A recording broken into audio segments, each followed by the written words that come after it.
Did you see Chris Rock's monologue on SNL where he did so many anti-immigrant jokes? Listen.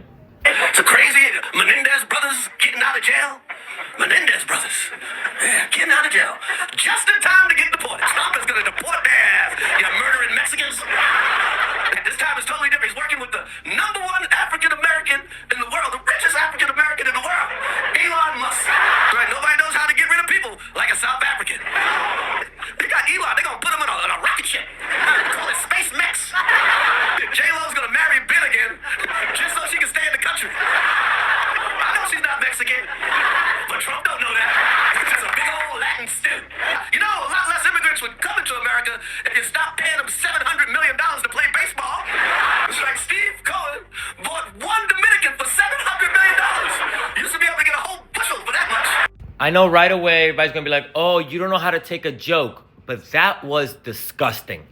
I mean, the fact that he started that whole anti-immigrant set with the Menendez brothers, who are not Mexican, they're Cuban, and they're possibly being released from jail because of new evidence showing that they were sexually abused by their father, who also allegedly sexually abused a member of the band Menudo, one member that we know of.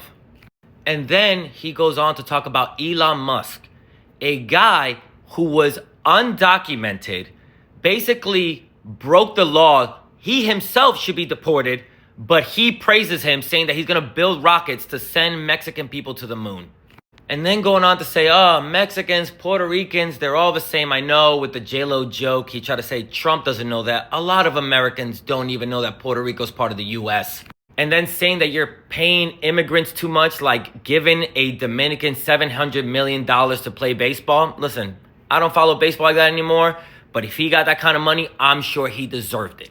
And then reducing all of his hard work to being like, damn, at one point you can get a bushel of Dominicans for $700 million. Look, he did a lot of other jokes that were insightful and they were good. But you could also tell a lot about a person's psyche when they do stuff like this. So on one of the biggest stages, live, he reduced immigrants to unalivers, overpaid, and they should all be put in a rocket and sent somewhere else. Say what you want about Chris Rock and try to defend him like, oh, this was only jokes. But I'm telling you, it's this kind of rhetoric and this kind of humor that allows violence to happen against a community.